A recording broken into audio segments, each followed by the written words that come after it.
Black Nightshade, often referred to as the Solanum nigrum complex, is a gathering of closely related species that dwell at thresholds. They grow where boundaries blur between the cultivated and the wild, along roadsides, at the margins of wild parks, and weedy fields. Black nightshade belongs to the Solanaceae family, a group of plants long associated with mystery and shadow. Among these witching herbs are Atropa belladonna, Datura stramonium, Hyoscyamus niger, and Mandragora officinarum. Each of these bewitching herbs carries a dark reputation, and yet they all hold their place within the witch's garden and stories alike.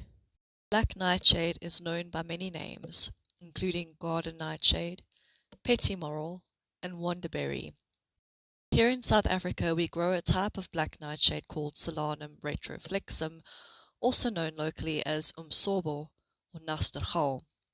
We do also grow Solanum nigrum. I have long known it as the black toad, a name drawn from its quiet, watchful presence in my garden and from its small black berries reminiscent of a toad's fully dilated eyes.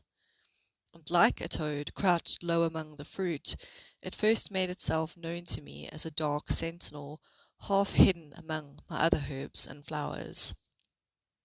To my delight, I discovered that Harold Roth, one of the most respected plant witches, and author of The Witching Herbs, 13 Essential Plants and Herbs for Your Magical Garden, has also referred to it as the black toad. While Roth's own experience of encountering the black toad is different than mine, there are many synchronicities in how we have both worked with it. In alchemy, the black toad represents the prima materia, or first matter, the chaotic, blackened starting point of the opus magnum, or great work.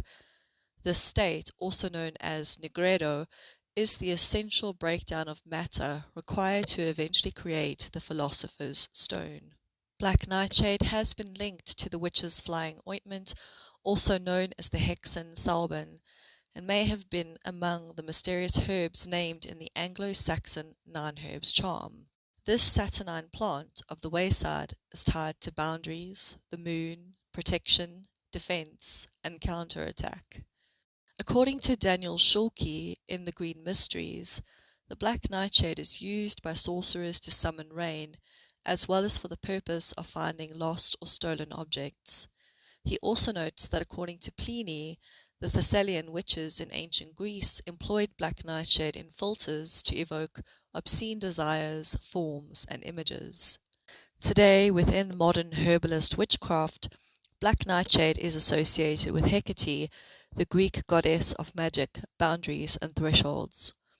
In this context, the plant is employed in rites, offerings, and devotional practices that move within her sphere of influence, bridging historical and contemporary magical traditions. In many amateur garden groups online, there is inevitably that one person who mistakes these very common weeds with their more extravagantly named cousin, deadly nightshade.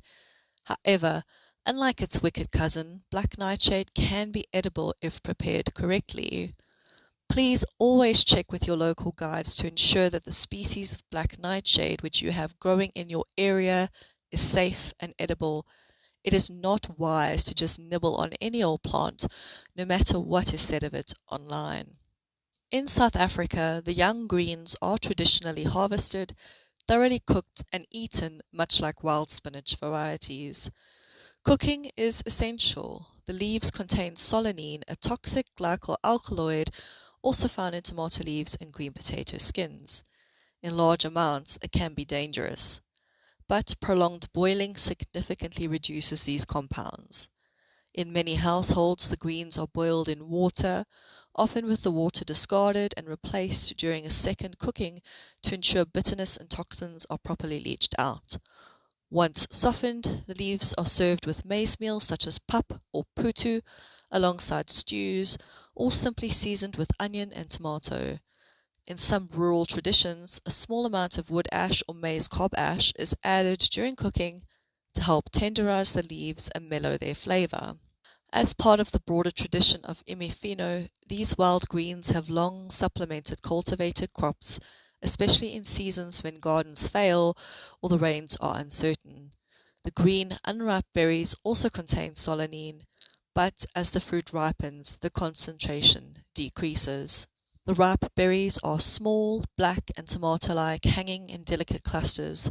Their flavor is subtly sweet, and in South Africa we turn these berries into Nastergal jam, a preserve that is wonderfully sweet and tastes excellent in morning oats and yogurt.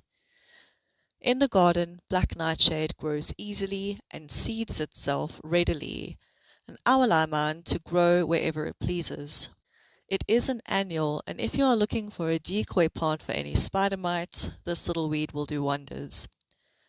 They thrive in full sun to partial shade and tolerate both dry and wetter conditions. They flourish in soil that is rich, lightly disturbed, and well drained, though they will grow in poorer soils as well. They reach heights of 30 centimeters to a meter and are adorned with small, white, star-shaped flowers with bright yellow stamens. By late summer, the small clusters of green berries darken to black. And so do the spirits. In my own practices, black nightshade berries are offerings to wayside spirits and beings like the puka and the devil. While I always gather some for my altar and ink preparations, I also leave some for the birds or any other wildlings which may want to nibble on them. This sharing honors the balance of the garden and the unseen world, a recognition that life and magic exist in a delicate, intertwined web of reciprocity. When I walk among these plants, I think not only of their practical use, but of the stories they carry, of whispered warnings and old charms, of the quiet work of the underworld.